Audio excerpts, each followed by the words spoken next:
کوشش کر رہا ہے مسابقت کی وہ اس کو پیچھے چھوڑ دے، اور اس کے لیے اس نے کئی راستے اختیار کیے ہیں۔ اور تیسری چیز جو نظر آ رہی ہے وہ یہ ہے کہ وہ اپنی زندگی میں جو تنازعات یا اپنے دور اقتدار میں تنازعات ختم کر کے نوبل پیس پرائز کا اپنے آپ کو حقدار ٹھہرانا چاہ رہا ہے۔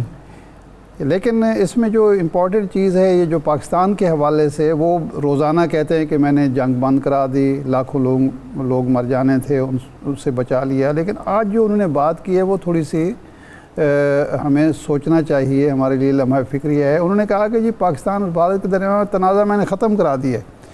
اگر ایک سیز فائر کا مطلب یہ ہے کہ تنازع ختم ہو گیا تو یہ تو بڑی خطرناک بات ہے۔ تنازع تو موجود ہے، اور اس تنازع کی وجہ سے معاملہ جنگ تک اور آگے بڑھ کے وہ ایٹمی جنگ تک پہنچ سکتا تھا۔ جو سیز فائر ہوا ہے وہ اس تنازع کو حل کرنے کے لیے ایک سپیس فراہم کی گئی ہے۔ لیکن اگر ٹرمپ صاحب اسی پہ خوش رہتے ہیں اور اسی پہ اکتفا کرتے ہیں کہ جی میں نے صلح کرا دی، اب تم لوگ آرام سے بیٹھ کے صرف تجارت کرو، تو ہمارے نقطہ نظر سے تو ہمارے لیے گھاٹے کا سودا ہے کہ ہم اس سیز فائر تو پہلے بھی چل رہا تھا، اس کو توڑا انڈیا نے، اور ایک اپرچونٹی پیدا ہوئی کشمیر کے حوالے سے، یا جو کمپوزٹ ڈائلاگ ہیں جو ماضی میں معطل ہوئے تھے اس کو بحالی کے حوالے سے۔ لیکن اگر وہ اپرچونٹی ہمیں نہیں ملتی اور ہمیں پھر بھارت کے رحم و کرم پر چھوڑ دیا جاتا ہے کہ جی آپ جانیں اور بھارت جانے، اور صرف یہ ہے کہ آپ جنگ کی طرف نہ جائیں، باقی ایسے ہی معاملات چلتے رہیں، تو سٹیٹس کو تو پاکستان کے لیے کسی صورت میں قابل قبول نہیں ہونا چاہیے۔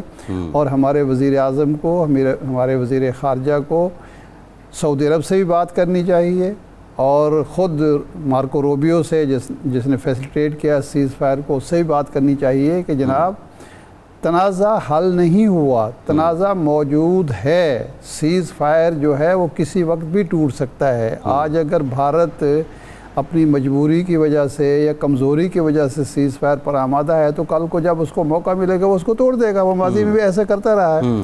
تو اس لیے اس کو کمپوزٹ ڈائلاگ کی طرف ہی معاملے کو لے جانے کی ضرورت ہے، اسی پر اکتفا نہیں ہونا چاہیے، اور یہ جو ڈائلاگ ہونے ہیں اس کا بھی ٹائم فریم ہونا چاہیے۔ اور یہ 3 میرے خیال دور ہو چکے ہیں ڈی جی ایم اوز کے درمیان جو ہارڈ لائن رابطہ ہے، تو یہ صرف ڈی جی ایم اوز تک معاملہ نہیں ہونا چاہیے، اب تک اتنے دنوں کے بعد آ جانا چاہیے تھا کہ مذاکرات کہاں ہوں گے، کس لیول پہ ہوں گے، اور ایجنڈا ممکنہ طور پر کیا ہو سکتا ہے، کم از کم پاکستان کی تجاویز سامنے آ جائیں۔ انڈیا پریشر بھی تو ڈائلیوٹ کر رہا ہے جو اس کو ٹائم مل رہا ہے۔ ہلالی صاحب، کویسچن از دیٹ کہ ٹرمپ کی اپروچ کیا لگ رہی ہے آپ کو؟ یہ بظاہر تو لگتا ہے کہ چائنا کی جو پالیسی تھی کہ کس ملک کے پولیٹیکل میٹرز کیا ہیں، ان کا کلچر کیا ہے، اس سے کوئی سروکار نہیں ہے، ہم نے ان کے ساتھ ٹریڈ کرنی ہے، کیا ٹرمپ نے اس کو پیس میکر کے طور پہ اور پھر اس اپروچ کو آپٹ کر لیا ہے جو چائنا کرتا تھا؟ اسی سلسلے کی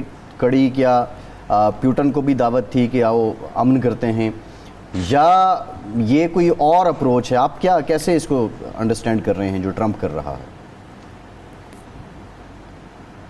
دیکھیے، ٹرمپ کا صرف ایک ہی کام تھا کہ وہ سیز فائر کرنا، اور اس نے اب پوری دنیا کو کہہ رہا ہے کہ میں نے اور پاکستان کا جنگ دیکھنے کے ساتھ میں نے کہا سیز فائر ہو گیا، لہٰذا Trump is good, Trump is clever. اس کو کوئی دلچسپی ہی نہیں ہے کشمیر میں، اور جو 80 سال سے کچھ مسئلہ حل نہیں ہوا ہے، ابھی نہیں ہوگا حل۔ He doesn't care, he is not the president of Pakistan, وہ امریکہ کا پریزیڈنٹ ہے، اس میں اس کو اتنی چیزیں وہ حاصل کیا ہے اس شارٹ پیریڈ، ایک چھوٹے وزٹ میں مڈل ایسٹ میں، کہ کوئی پریزیڈنٹ اتنا حاصل نہیں کیا ہے۔ آپ یقین کریں، سوورن فنڈز لے کے گیا ہے واپس، یو اے ای، قطر اور سعودی عربیہ، $1 trillion ایچ۔ تو یہ ہے، these are the things that he regards as successful۔ یہ چیزیں ہیں وہ جا کے اپنے دنیا کو، یہ تو نہیں کہے گا کیا کریں بھائی، یہ تو لڑتے ہی رہیں گے۔ And one day he'll say کہ میں نے کوشش کی ہے، میں نے ایک دفعہ ان کو الگ بھی کیا تھا، میں نے ان کو اچھا ایڈوائز دیا تھا، میں نے ان کو کہا تھا تاجر کرو، ٹریڈ کرو، یہ کرو وہ کرو، یہ بات نہیں مانتے ہیں، پھر آ گئے۔ جی صحیح، ایک بریک لیتے ہیں، بریک کے بعد واپس آئیں گے، ہمارے ساتھ رہیے۔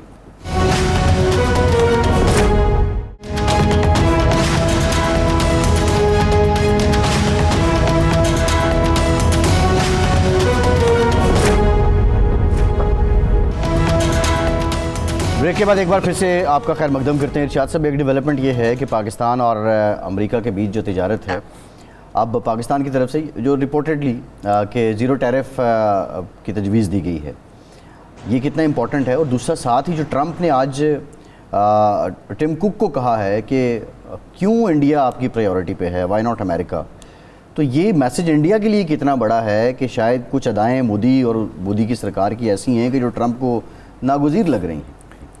دیکھیں بھارت کے لیے تو یہ بہرحال ایک پریشان کن صورتحال ہے اور ہونی چاہیے, کیونکہ بھارت کی جو ترقی ہے یا خوشحالی ہے, اقتصادی ایک استحکام ہے, وہ جو $600 ارب کے اپنے, وہ تو یہی ہے کہ جب امریکہ یورپ کے کمپنیز نے رخ کیا اور وہاں سے اپنی چیزیں تیار کرانا شروع کی, پروڈکشن شروع کی.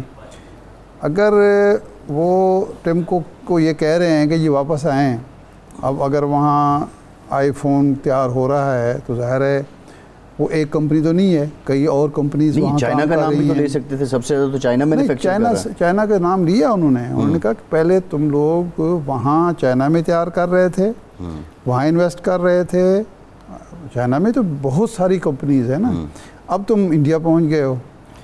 لیکن اگر چائنا کو کوئی بہت زیادہ فرق نہیں پڑے گا, اس کی دو وجوہات ہیں. ایک تو چائنیز اپنی ٹیکنالوجی جو ہے وہ اب ڈیولپ کر چکے ہیں, ان کا سارا اب انحصار جو ہے مغرب پر نہیں ہے, اور پیسہ بھی ان کے پاس بے تحاشا آ چکا ہے.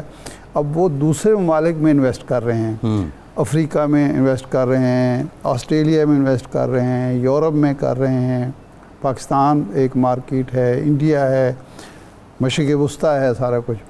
لیکن انڈیا کے لیے بہت فرق پڑ سکتا ہے اگر ایسی صورتحال ہو.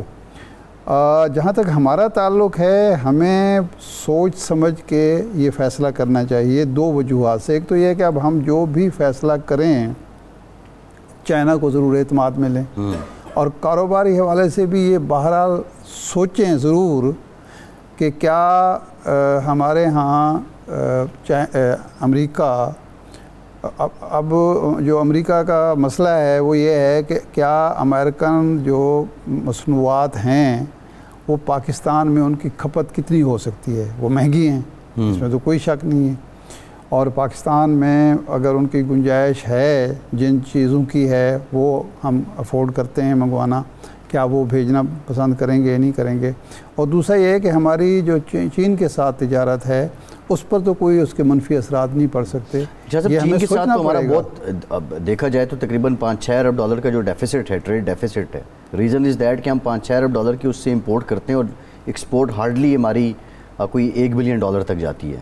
لیکن اس کی وجہ سے دیکھیں, اس کی وجہ یہ ہے کہ ہم نے اپنی جو کاسٹ آف پروڈکشن ہے وہ ہائی رکھی ہوئی ہے. ہم چین جیسے ہمسائے ملک کو اپنی چیز ایکسپورٹ نہیں کر پا رہے, امپورٹ ہی کیے جا رہے ہیں, اور جو چیزیں ہم امریکہ کو ایکسپورٹ کرتے ہیں اور ہم اس بات پہ خوش ہوتے ہیں کہ $3-3.5 ارب کا سرپلس ہمیں حاصل ہو رہا ہے. لیکن یہ بھی دیکھنا چاہیے کہ وہی جو چیزیں ہم بھیج رہے ہیں وہی فنش گڈ کی صورت میں جائیں تو کیا ہم اس سے زیادہ منافع نہیں کما سکتے؟ میں ذرا ہلالی صاحب کے سامنے آؤں گا. ہلالی صاحب, زیرو ٹیرف ٹیکنیکلی ابھی جو ٹریڈ والیوم ہے بٹوین US اینڈ پاکستان وہ $8 بلین ہے, اور جس میں ہماری ایکسپورٹس ہیں وہ 5.2-5.3 ہیں, اور ریسٹ جو ہیں 2.5 کے قریب ہم امپورٹ کرتے ہیں. ایک تو اگر یہ زیرو ٹیرف پہ ہو جاتا ہے, $2.5 ارب جو ہم امپورٹ کر رہے ہیں اس پہ جو ہمیں ریونیو آ رہا ہے اس کا وہ کیسے کہاں سے ریکور کیا جائے گا؟ Number 1 thing is that.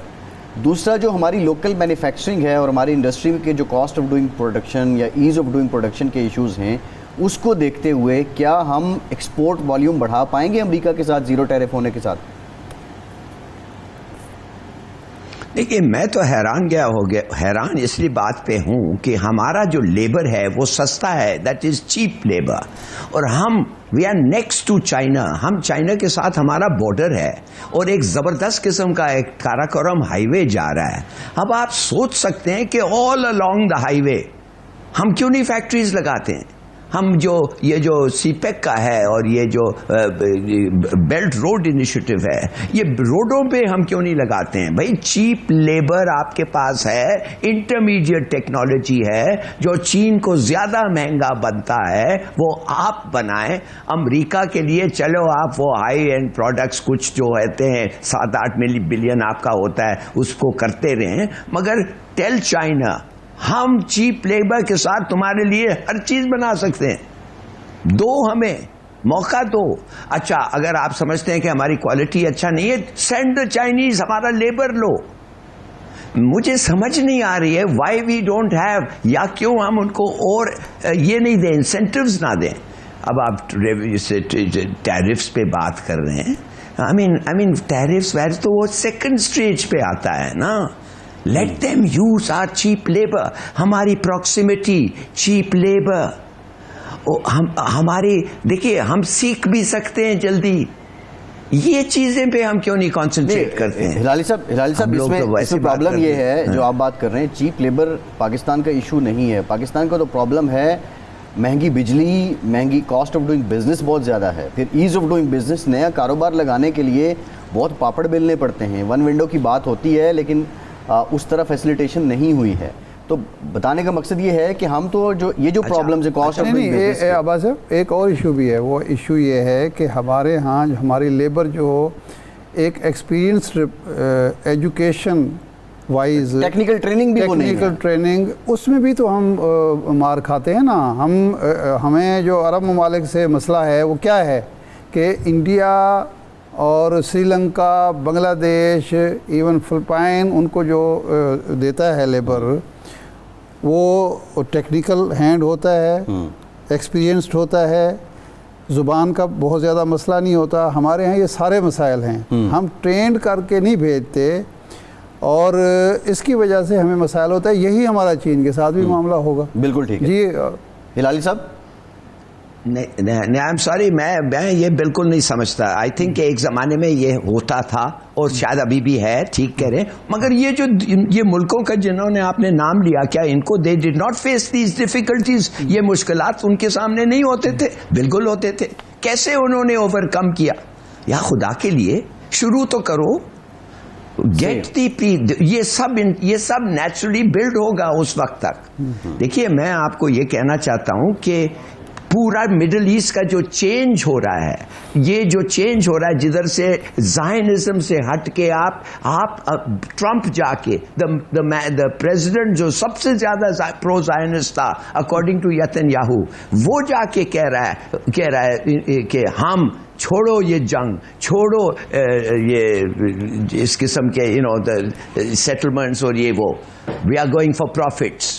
اچھا ہلالی صاحب آپ سے پروفٹس کے لیے آپ کی موجودگی کا فائدہ اٹھاتے ہوئے یہ فرمائیں کہ جو ہم میزائل ٹیکنالوجی میں آؤٹ کلاس کیا ہے انڈیا کو اس جنگ میں, بینظیر بھٹو صاحبہ نے کے دور میں یہ ہم نے اس پر کام شروع کیا اور باہر سے بھی ہم نے کچھ لیا, تو وہ بتائیں کوئی وہ مومنٹس جب آپ پرائم منسٹر ہاؤس میں تھے, بینظیر بھٹو صاحبہ کے ساتھ تھے, اور کس طرح سے یہ ہم اس معاملے میں خود کفیل ہوئے؟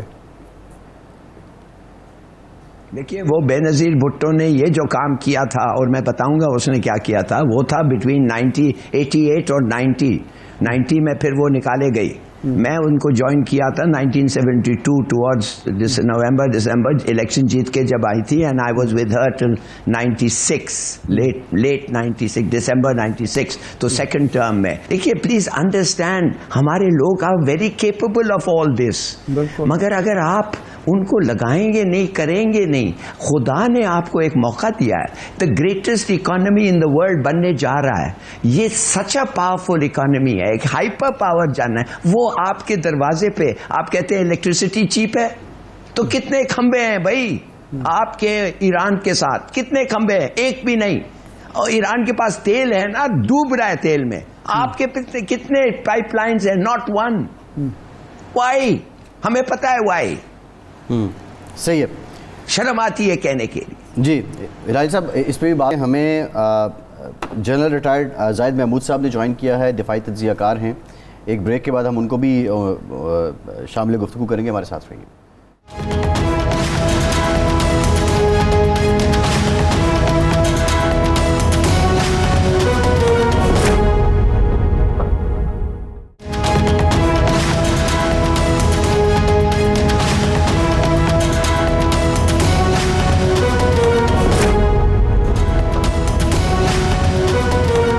کے بعد ایک بار پھر سے آپ کا خیر مقدم کرتے ہیں. ہمیں جوائن کیا ہے جنرل ریٹائرڈ زاہد محمود صاحب نے. بہت شکریہ جنرل صاحب آپ کے وقت. جنرل صاحب, D G I S P R نے اسکائی نیوز کو انٹرویو دیا ہے, اس میں انہوں نے کہا ہے کہ اگر بھارت کوئی محاذہ نہیں کرے گا, جواب تو دیا جائے گا, جواب تو یقینی ہے, لیکن ساتھ ہی ساتھ انہوں نے یہ بھی کہا کہ اگر بھارت سمجھتا ہے کہ وہ پاکستان کے خلاف جنگ کا محاذ کھڑا کر سکتا تو یہ خطے کے لیے بھی تباہی کا باعث ہوگا. Till the moment Pakistan was clear, Pakistan کا رسپانس بڑا کنکریٹ تھا. اب بات پولیٹیکل اور ڈپلومیٹک گراؤنڈز پہ ہے, وہاں پہ ہم کیسے اپنا جو مقدمہ ہے وہ لڑتے ہیں.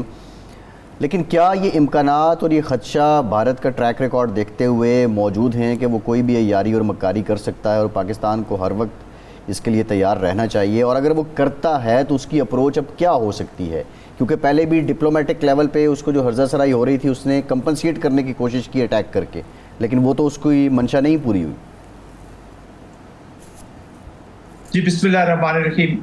Thank you very much Faisal for the invite. دیکھیے پاکستان کو انڈیا کے جو ملٹری ہے اس کا رسپانس دینا یا اس کو چیلنج کے اس کو قبول کرنا اور اس کو امبیرس کرنا, it's not a big issue. جی میں اس لیے نہیں کہتا کہ بگ ایشو کہ ہم بہت ایک زوم میں ایک بات کر رہا ہوں, ایک گھمنڈ میں بات کر رہا ہوں. ہم نے ساری زندگی پاکستان کی ملٹری نے ایک ہی ملک کے خلاف تیاری کی ہے. جی ایک ہی ملک کے خلاف اپنی آرسنلز اکٹھے کیے ہیں. ہم نے سینکشنز برداشت کی ہیں, لیکن اپنے پروگرامز, ابھی آپ کچھ باتیں بھی کر رہے تھے پہلے سیگمنٹ پہ, تو اس کو فالو کیا ہے. And that is India. اس وقت پاکستان کا چیلنج آیا ہوا ہے جی, یہ جو مائنڈ سیٹ ہے, ہندوتوا کی جو اپلیکیشن ہوئی ہے, آر ایس ایس کا جو مائنڈ سیٹ ہے, ہیٹ بیسڈ آئیڈیالوجی کی جو اپلیکیشن ہے, جو انڈیا کے اندر کسی مائنورٹی کو اور انڈیا کے نیبرہڈ میں کسی کی سوورینٹی کو نہیں دیکھ سکتی. اور پاکستان سب سے بڑی ہرڈل ہے اس کا, جو ریجنل جو وہ پلیئر ایک بننا چاہتا ہے, یا جو ریجنل اس کا خواب, اب تو وہ چکنا چور ہو گیا. جی 48 آورز لگے ہیں بھارت کو, جتنا وہ بلڈ کر کے لایا تھا, بلٹ اپ کر کے لایا تھا, اس کو 48 آورز لگے. their military has been embarrassed. اور کسی بھی کمانڈر کی, کسی بھی ملٹری لیڈر کی سب سے بڑا جو ملٹری آبجیکٹیو ہوتا ہے, one of the big objectives is to embarrass the enemy's military in the eyes of their own people. اور وہ پاکستان نے کر دیا. اب یہ جو مودی کا جو میڈیا ہے, یہ جو انفارمیشن وارفیئر میں, اور مودی کی سپیچ کو پیوٹ رکھ کے وہ اب اس کو پھر جھوٹ کو پھیلائے گا اور پوری دنیا کو امپریشن جو نیو نارم کی بات کرتا ہے. حالانکہ نیو نارم یہ سیٹ ہو گیا کہ بھارت از نو مور ہیجمون آف دا ریجن, وہ چیلنج ہو گیا. جی نیو نارم یہ سیٹ ہوا کہ پاکستان نے رسپونڈ کیا ہے, پاکستانی نیشن کا ریزالو واپس آیا ہے, پاکستان نے ریزیلینس دکھائی ہے, پاکستان نے سب سے بڑی بات ہے ڈیفائنس دکھائی ہے, کسی کا اجارہ داری نہیں مانتا کوئی بھی اوور دیٹ میٹر. پاکستان اپنے آپ کو ڈیفینڈ کرنا جانتا ہے, اور ڈیفینسو مینوور میں ہی آپ نے ان کی ملٹری کو فارغ کر دیا. جی ٹوٹل لگے ہیں کوئی 40-45 منٹ سے شروع ہو گئے 3 گھنٹے اور 45 منٹ لگے. اس کے بعد پھر آپ نے اپنا پوٹینشیل دکھایا کہ اب ہم بدلہ جو لے رہے ہیں وہ ہمارا پوٹینشیل دیکھ لیں. اور سب سے امپورٹنٹ چیز پاکستان نے دکھائی ان باؤنڈیڈ ریزالو. تو اب یہ پاکستان ایک نیا جب پاکستان نکلا ہے, تو اب اس نے مقابلہ مائنڈ سیٹ جو میں جس کی پہلے بات کروں ہندوتوا کی, وہ نئی سائڈ سے کوئی نہ کوئی اپلیکیشن ضرور کرے گا. War is not over. One event has been managed so well کہ آپ اتنی بڑی اسٹیٹ کو کرپل کر دیا. اور فرسٹ ٹائم ہم نے دیکھا کہ ملٹری نے نوشن آف وکٹری لگاتے ہوئے اور اتنی خوبصورت باقی بھی جو چیزیں ہیں, جو انوائرمنٹس ہیں, ان کو اچیو کر لیا. جنرل صاحب یہ فرمائیں کہ اس کو تو یورپ, امریکہ, بلکہ ہمارے بھی بعض دوست ملک چین کا ہم پلہ اور چین کا مد مقابل سمجھ رہے تھے, اور پاکستان کے بارے میں تو تھا کہ جی وہ چھوٹا بھائی ہے, چھوٹا بھائی بن کے رہے. لیکن جس طرح سے ہم نے چیلنج کیا ہے اور چند گھنٹوں کے بعد وہ گھٹنے ٹیکنے پر ہوا ہے, اس کے بعد ان دوست احباب کا بھی, یورپ کا بھی, امریکہ کا بھی رویہ بدلے گا کہ ایک ایسا ملک جو پاکستان کے مقابلے میں کھڑا ہونے کے قابل نہیں ہے, اس کو ہم چین کا مد مقابل بنا رہے ہیں.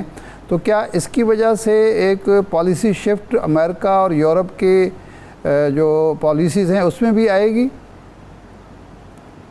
دیکھیں میں کوئی میجر پالیسی شفٹ نہیں دیکھ رہا جی, not as of now. But Trump وہ کچھ بھی کر سکتے ہیں, وہ آف کورس کر سکتے ہیں, لیکن جو رول اس نے اپنے آپ کو یا as a watch dog in Indo Pacific strategy جو اس نے اپنے آپ کو پیش کیا ہوا تھا, شاید پاکستان اس حد تک ان کے آبجیکٹیوز کو پورا نہ کر سکے. پاکستان نے افغانستان کی وار سے سیکھا ہے جی, کہ وہ کسی اور کے کانفلکٹ میں یا کسی اور کے, اور دوسری طرف دیکھیں نا مین کمپٹیٹر کون ہے؟ چائنا. چائنا نے جتنا اسٹریٹجیکلی اور خاص طور پہ ان کرائسس میں جس طریقے سے پاکستان کے ساتھ کھڑا ہوا ہے, انپریسیڈنٹڈ. میں یہ نہیں کہہ رہا کہ ہم چائنیز بلاک پہ بالکل ریسٹرکٹ ہو کے ہم امریکہ کی طرف نہ جائیں, لیکن ہم نے دونوں کے درمیان میں ایک فائن جو بیلنس ہے وہ that has to be created and crafted and maintained, most importantly maintained, کم نہ ہو جائیں اس کے آگے. تو وہ ابھی کسی اور نئے گھوڑے پہ, اس کو پتہ, اس پہ کوئی شک نہیں, آپ کی بات جس طرف آپ ہنٹ کر رہے ہیں دیٹ از 100%. اس نے کیا کیا ہے کہ اب جو اس کی بارگیننگ پوزیشن تھی نا جی, جو ان کو کبھی کسی کو بلیک میل یا کرتا تھا یا جو فائدہ زیادہ اٹھانا چاہتا تھا, جو اٹریکٹ کرتا تھا اکنامک, اب اس کے سامنے یہ تھوڑا سا اس کی وہ جو جب بات کرے تو کہیں گے یار جسٹ ریلیکس مسٹر مودی, آپ کا جو انڈیا ہے نا وہ ویسا ہے نہیں جیسا دکھتا ہے, جو آپ نے ہمیں پورٹرے کیا تھا, جو جھوٹ بولا تھا کہ میں یہ کر دوں گا, میں ایسے سکٹل کروں گا. آج چائنا نے دیکھے نا اناؤنس کیا ہے ان دنوں میں اپنے جو 7 اس میں 15 ماؤنٹینز ہیں, 2 دریا بھی اس میں ہیں, 5 لیونگ پلیسز ہیں. یہ بڑی سگنیفیکنٹ ڈیولپمنٹ ہے. جن صاحب میں آپ کی طرف آؤں گا, لیکن میرا جو کویسچن ہے وہ ہلالی صاحب سے یہ ہے. انٹرنیشنل میڈیا کچھ یہ بھی رپورٹ کر رہا ہے کہ ایران نے بھی اس بات پہ آمادگی ظاہر کی ہے کہ اگر ان پہ عائد تمام جو بین الاقوامی پابندیاں ہیں وہ ختم ہو جاتی ہیں تو وہ اپنے ایٹمی پروگرام سے پیچھے ہٹ سکتے ہیں. اگر یہ ہو جاتا ہے تو پھر اس کا فائدہ کیا ہونا ہے؟ کیا ایران نے اتنا ٹف ٹائم دیکھنے کے بعد اتنی کفالت ہو گئی ہے کہ وہ اس خطے کی ایک بڑی اکانومی وہ بھی ہوگا؟ دیکھیے ایران کے پاس تو بڑے موقع تھے نا کہ بم انہوں نے بنائے, جیسے ہم نیوکلیئر گئے, ایران بھی کر سکتا تھا, کیوں نہیں کیا؟ مگر اگر وہ ویپن اگر ان کے پاس ہوتا تو آج سمجھ سکتے ہیں آپ 2 منٹ کے لیے کہ یہ اسرائیل جس طریقے سے ان کے بارے میں سوچتا ہے اور جس طریقے سے تیاری کیا ہے ان کو مارنے کے لیے, ان کی نیوکلیئر فیسلٹیز, بے شک پیسفل فیسلٹیز, ان کو ختم کرنے کے لیے جو آج تیار ہے, آپ سمجھتے ہیں 2 منٹ کے لیے کہ وہ کر سکتا تھا؟ مجھے سمجھ نہیں آ رہی ہے جی کہ موڈی کا پرابلم بڑا سمپل تھا. موڈی سوچتا تھا کہ جب اس کو چاہتا تھا مسلمانوں کو مار کے الیکشن جیتو. موڈی کا پورا پلان یہ تھا نا, ہی ہیٹس مسلمس, اور اس کا جو پوری فالوئنگ ہے RSS, شیو سمنا, ہندو مہاسبھا, گاڈ نوز کون یا کوئی نہیں, یہ سب ان کا تو سب سے بڑا چیز ہے کہ مسلمانوں کو مارو. اور موڈی 1 سال الیکشن کے پہلے آ کے مار دیتا تھا. اس کی جو پریس ہے, جو واٹر پریس, وہ تو کیا کہیں اس پریس کے بارے میں, وہ کچھ بھی کسی چیز کو کچھ بھی کہہ سکتے, اور ان کا پبلک اتنا گلیبل پبلک ہے کہ وہ مان جاتا ہے. 1 کوا مارو, 2 پیڑ مارو, اور وہ سمجھتا ہے آپ تب فتح ہو گیا, آل ٹیررزم ہیز گون. واہ واہ موڈی. موڈی کا تو یہ پرابلم تھا, he was trying to use the force, politicized کر رہا تھا his army and his weaponry, اور اس نے 2 دفعے کیا اور 2 دفعے فائدہ اٹھایا, پھر کرنے کی کوشش کر رہا تھا. اس وقت جب اس نے کیا تو he met his Indian army, کیا وہ تو انڈین جنرل خود کہتے ہیں کہ بھئی ہم سمجھتے ہیں کہ بہتر ہے چینیوں سے لڑو نسبتاً پاکستانی سے لڑو, اس لیے کہ پاکستانی چینیوں کا ہتھیار چینیوں سے بہتر استعمال کر کے لڑتے ہیں.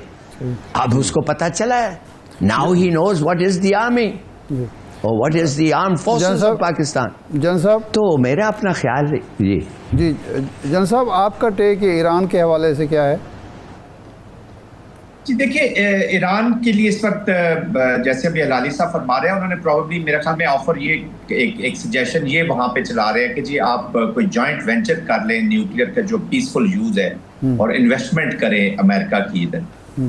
دیکھیں ایران جو ہے اس کے جو انٹرسٹ ہے ان دا ریجن, اس کو بہت نقصان پہنچا ہے جی پچھلے دن اس وار نے, خاص طور پہ یہ جو جینوسائیڈل ایکشن ہوئے ہیں, پھر شام کے بیچ میں ابھی وہ انٹرسٹ لے رہا ہے, شام میں اور چینج ہوئے ہیں چیزیں, تو ایران کے سو کالڈ جو ان کے سپورٹ بیس تھی ان دا ریجن وہ کم ہوئی ہے.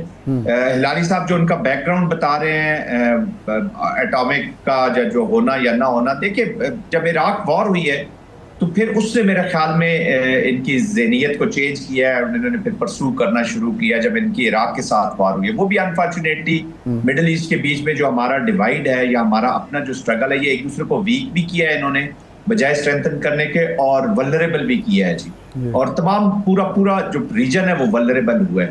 ایران کے اپنا جو پروگرامز ہیں ابھی اس کو دیکھیں، میرے خیال میں مجھے ایسے لگتا ہے کہ they will go with for some deal, کیونکہ اس وقت وہ افورڈ نہیں کر سکا. ورنہ جب سیریا کا جو اپلیکیشن ہوئی تھی تو ہم نے دیکھا کہ ایران اور رشیا دونوں یہ پھر بیک فٹ پہ رہے، جو اس کے بعد وہ کمپریہنسولی کیا بلکہ کسی لیول پہ بھی واپس انوالو نہیں ہوئے. اور پھر شام کے بیچ میں جب حکومت ابھی چینج ہوا، اب امریکہ ان کے ساتھ بھی انٹریکٹ کر رہا ہے، وہ چیزیں کر رہا ہے. بٹ میرے خیال میں ایران کو ابھی اپنے آپ کو ایک دفعہ ذرا اسٹیبلٹی کی طرف لے جانا ہوگا، کیونکہ اسرائیل کا تو بہت دل ہے کہ کسی طریقے سے امریکہ اٹیک ضرور کرے. اسرائیل کی یہ کانسیپٹ ہے، یہی ماڈل اٹھا کے مودی صاحب نے پاکستان پہ لگانا شروع کیا. اب ان کو یہ بتانے کی ضرورت ہے، مودی کو سمجھنے کی ضرورت ہے کہ وار میں ماڈلز نہیں لگائے جاتے. ماڈلز ہوتے ہیں بزنسز میں، کنسٹرکشنز میں، اسٹرکچرز میں. وار میں تھیوریز ہوتی ہیں جی، اور تھیوری اب ہر ڈفرینٹ انوائرمنٹ کی ڈفرینٹ تھیوری لگتی ہے. پاکستان کو بھی انہوں نے ڈومینیشن اور بلڈ کی تھیوری لگانے کی کوشش کی ہے کشمیر کے لیے، یہ بھی واٹر والا لیا ہے. لیکن جہاں سے رسپانس جب گیا ہے تو آئی تھنک چیزیں الٹی ہو گئی ہیں. اب اس سے دیکھیں ایران اس وقت اپنے آپ کو پوزیشن کر رہا ہے کہ وہ اپنے آپ کو افیکٹو رہنے کے لیے تھوڑا سا پہلے تو اپنی اسٹیبلٹی لائے گا جی، اپنی بالکل ٹھیک ہے. میں جلد صاحب آپ کی طرف آتے ہیں. ارشاد صاحب، کمپوزٹ ڈائلاگ کی بات ہو رہی ہے، کشمیر کا ذکر کیا آج اسحاق ڈار صاحب نے، انڈس واٹر ٹریٹی کی بات بھی ہو رہی ہے. لیکن جو چیلنج ہے ہلالی صاحب نے بھی ذکر کیا پہلے، بھارت تو آتا ہی نہیں ہے بیٹھنے کے لیے. اب امریکہ کی سٹیٹمنٹس کو لے کے پاکستان کے اگر امریکہ نیوٹرل بھی ہو گیا ہے تو وہ فیور میں ہے، لیکن کتنا ریلائی کرنا ہوگا امریکہ پہ، اور کتنا ہم ماضی کی بھارت کی روایت کو دیکھتے ہوئے یہ توقع کریں کہ اس نے بیٹھنا ہے اور اب اس کی مجبوری ہے. اب ویسے بھی ایک کمپوزٹ ڈائلاگ کوئی نئی بات نہیں ہے، اس پہ پاکستان اور بھارت کے درمیان سیکٹری سطح پہ یہ ڈائلاگ ہو چکے ہیں، ایجنڈا بھی سیٹ ہو چکا ہے. لیکن وقتاً فوقتاً ایک تو بھارت کی ایک پرانی عادت ہے، ایک چیز کو وہ کرتا ہے پھر اس کے بعد پیچھے ہٹ جاتا ہے، پھر نیا مسئلہ اس میں شامل. کمپوزٹ ڈائلاگ اگر ہوتے ہیں اور وہ اگر کامیاب ہوں تو وہ دونوں ممالک کے فائدے میں ہیں، اس میں ون ون سچویشن ہے. یہ نہیں ہوگا کہ پاکستان اس میں وہ ہو جائے گا اور بھارت کا سارا نقصان ہوگا، یا بھارت سب کچھ لے جائے گا اور ہم. لیکن بھارت کی جو جیسا جنرل صاحب بھی کہہ رہے ہیں، ہلالی صاحب بھی کہہ رہے ہیں، بھارت کا مسئلہ یہ ہے کہ وہ اپنے آپ کو ایک سپر پاور کے طور پر خطے میں منوانا چاہتا ہے. وہ یہ کہنا چاہتا ہے کہ میری آبادی زیادہ ہے، میرا رقبہ ہے، میری اب اکانومی بہتر ہو گئی ہے. اور وہ مہا بھارت کا جو پرانا اکھنڈ بھارت کا ایک اس کے ہاں موجود ہے، محاسبائی سوچ جو موجود ہے، تو وہ اس کو سمجھتا ہے کہ اس وقت بہترین وقت ہے کہ مثلا پاکستان کے بارے میں اس کی اپروچ کیا ہوگی، کیا ہو سکتی ہے مودی کی، کہ وہاں ایک ایسی حکومت ہے مسلم لیگ نون کی مثال کے طور پر. نواز شریف صاحب کے جو نظریات رہے ہیں خاص طور پر کارگل کے بعد، وہ یہ سمجھتا ہوگا مودی اور کہ بھئی حکومت ایک ایسی ہے جس کی میرے حوالے سے رائے اچھی ہے. لیکن کل شہباز شریف صاحب نے وہ تاثر تو ختم کر دیا. نہیں، تاثر غلط یہ تاثر تھا، لیکن یہ ہے کہ اس کے ہاں تاثر یہی تھا. دوسرا اس نے یہ سوچا ہوگا کہ پاکستان کی اکانومی بڑی کمزور ہے. تیسرا اس نے سوچا ہوگا کہ یہاں سیاسی استحکام نہیں ہے، لڑائی جھگڑا چل رہا ہے. چوتھا اس نے سوچا ہوگا کہ جو صورتحال میں نے بلوچستان میں پیدا کر دی ہے اور کے پی کے میں پیدا کر رہا ہوں. پانچواں اس نے سوچا ہوگا کہ افغانستان جو تھی ایک اسٹریٹجک ڈیپتھ پاکستان کی تھی، وہ میں نے کمزور کر دی ہے. یہ ساری چیزیں تھیں، لیکن وہ ایک ہی باری میں وہ سارا کچھ غلط ثابت ہو گیا. پتہ یہ چلا کہ وہ ساری ہی سوچ اس کی غلط تھی. صحیح ہے، بالکل ٹھیک ہے. لیکن اب کمپوزٹ ڈائلاگ سے کم پر اگر ہم راضی ہوتے ہیں اور ہم اس بات پہ مطمئن ہو جاتے ہیں کہ ٹھیک ہے جی سیز فائر ہو گیا ہے، تو پھر بھارت اس کو استعمال کرے گا ہمارے خلاف اور دو محاذ وہ کھولے گا. نمبر 1 تو یہ ہے کہ وہ پہلگام کے حوالے سے بات چلاتا رہے گا، اور وہ ممالک جو ہماری مسلم نیوکلر ریاست ہونے کی وجہ سے، چین کے دوست ہونے کی وجہ سے، عالم اسلام کے ایک طاقتور ملک ہونے کی حیثیت سے جو ہم سے خار کھاتے ہیں، وہ ان کی ہمدردی سمیٹنے کی کوشش کرے گا. دوسرا جو اس نے کارگل کے بعد ایک ہمارے خلاف کمپین چلائی تھی کہ دیکھیں جی ہم یہ کہتے ہیں کہ جی کشمیر اٹامک فلیش پوائنٹ ہے، مسئلہ کشمیر حل کرنا چاہیے. بھارت یہ کہتا ہے کہ یہ بلیک میل کرتے ہیں. تو اس لیے ہمیں اب اس موقع سے بھرپور فائدہ اٹھا کے کچھ نہ کسی مذاکرات کی میز پر لانا بھی چاہیے اور کامیابی کی طرف جانا بھی چاہیے. ہلالی صاحب، یہ جو اتنی بڑی ہزیمت کے بعد اور عسکری شکست کے بعد مودی کا پرووکیٹو سٹیٹمنٹ جو آ رہی ہیں، کیا ان کے پیچھے کیا مقصد ہے؟ وہ گیلری سے کھیل رہا ہے، وہ اپنے گجرات کے لوگوں کو قائل کر رہا ہے، یا واقعی اس کے عزائم یہی ہیں؟ بریف کمنٹ کیجیے گا ہلالی صاحب. بریف کامنٹ یہ ہے کہ وہ وقت لے گا، یہ ایک اسٹریٹجک پوز ہے اس کے لیے، وہ ری آرم کرے گا، یہ جو اس کے ڈیفیکٹس ہیں وہ صحیح کرے گا، ہتھیار ٹھیک لے گا، شاید ہوائی جہاز بھی اچھے بہتر لے، سنا ہے ایک اور ورژن آ رہا ہے، تو یہ سب چیزیں کرے گا. اور ایز نائٹ فالوز ڈے، جیسے سب کو پتہ ہے رات کے بعد ایک صبح آتا ہے، یہ پھر شروع کرے گا. اور خاص طور جب اس نے کہہ دیا ہے کہ اگلا جب انسیڈنٹ ہوگا تو ہم we will take it as a declaration of war. اس کا مطلب ہے وہ خود کرتا ہے نا، اگلا کیا تم خود کرتے ہو. ان ادر ورڈز آپ ایک موقع دیکھو گے پھر تم کرو گے، اور اس وقت تمہارے پاس تمہارے خیال میں اتنا چیزیں ہوں گے کہ تم ہمیں شکست دے سکتے ہو. آئی سی نتھنگ ایلس. جی جنرل صاحب جو اس سے پیس اینڈ ہی کی ناٹ کو ایگزسٹ. مودی اور امن یہ دونوں ساتھ نہیں چل سکتے. جی لال صاحب ٹھیک ہے. جنرل صاحب اس وقت جو بھارت کے اندر انڈیجنس طور پہ جو معاملات بدلے ہیں اور جو سینٹیمنٹ لوگوں کا بدلا ہے مودی کے خلاف، کیا جو بات ہلالی صاحب کر رہے ہیں کہ وہ 2-4 ہفتے یا 2-4 ماہ کے بعد اس پوزیشن میں دوبارہ ہوگا کہ کوئی مہم جوئی کر لے گا، یا وہ ہوگا ہی نہیں وہاں پہ؟ دیکھیے آئی ڈونٹ تھنک سو کہ ابھی ایک دم وہ مہم جوئی کی طرف جائے گا. وہ میرے خیال میں بہار کے الیکشن کو دیکھے گا کہ ہاؤ اٹ از ورکنگ. ابھی دیکھیں نا اس نے جو اسپیچ کی ہے جی، اور یہ آپ کے لیے بھی بڑا ضروری ہے اس کو سمجھنا میڈیا کو کہ انفارمیشن ڈومین میں یہ آپریشن یا جب بات چیت جو ہے یہ کمپٹیشن جاری ہے. اب جو اسپیچ کی ہے اسی کے پوائنٹس، حالانکہ بہت جھوٹ ہے وہ، اسی کے ارد گرد ابھی میڈیا نے بلڈ کیا ہے، کرنا شروع کیا جب اپنا نیریٹو. ویسٹ کا پرابلم یہ ہے کہ ابھی اس وقت تو وہ نہیں مان رہا، ان کی بات سمجھ نہیں رہا، بٹ وہ اتنا پش کر دیں گے، اتنا مٹیریل پش کر دیں گے کہ ویسٹ بھی پھر افیکٹ ہونا شروع ہو جائے گا اس کے اوپر. تو میں ذاتی طور پہ سمجھتا ہوں آئی مے بی رانگ، یس کر سکتا ہے جب تک ہندوتوا کر رہے ہیں نا. ابھی اس کو لوگ کوشش کریں گے کہ یہ جو پراکسیز کے ذریعے بلوچستان، خیبر پختونخوا اور انٹرنل پاکستان کے، اس کو وہ سپیڈ اپ یا اس کو افیکٹو کرنے کی کوشش کرے گا. آج میں ان کے ٹی وی پہ پروگرام دیکھ رہا تھا، کوئی بلوچستان کے بارے میں انہوں نے کوئی ایک ملک بنا دیا ہوا ہے جی، اب اس کو فالو کر رہا ہے. تو اب اس پہ زیادہ زور لگائے گا. ملٹری جو ایکسچینج ہے جس طریقے سے یہ ہوا ہے، یہ تھوڑا سا پاز جب چلا جائے گا اور بہار کے الیکشن دیکھے گا جی کہ اس پہ کیا رزلٹ ہے. تبھی انہوں نے ترنگا کمپین بھی چلائی ہے، they are going to house, وہ اس کو ذرا موٹیویٹ کر رہا ہے، اس کو وہ دیکھے گا کہ اب ان فیکٹس کو وہ ہر گھر میں لے کے جائے گا. اس کی کمپین ذرا اس دفعہ ڈفرنٹ ہو جائے گی جی، جو پولیٹیکل کمپین کرے گا. They are going to every house. اور پھر 7 سالہ نومبر میں ہونا ہے جو RSS کا ہونا ہے، ادھر وہ اسی جھوٹا کرافٹ وکٹری ہوگی، وہاں پہ تھمپنگ چیسٹ کے ساتھ جانا چاہے گا. لیکن جو اسٹریٹجسٹ ہے اور عقل مند مائنڈ بھارت کا بہت اچھی طرح سمجھتا ہے کہ they are bruised and they are. بالکل ٹھیک ہے. ارشاد صاحب بریف کمنٹ 2019 والے حالات تو مودی کے گھر میں نہیں ہیں، وہ کیا اب توجہ ادھر لگائے گا یا یہ جو مس ایڈونچر کرتا ہے وہی کرے گا؟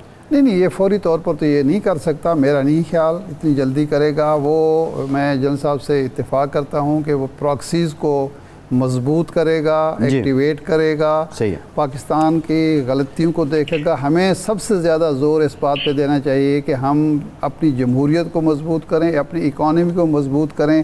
یہ وہ 2 ایریاز ہیں جس میں ہم بھارت کا بھرپور. ارشاد صاحب پروگرام کا ٹائم ختم ہو گیا. آپ کا ارشاد احمد عارف صاحب، ظفر ہلال صاحب، جنرل زاہد محمود صاحب، آج کے پروگرام سے اتنے کی اجازت دیجیے.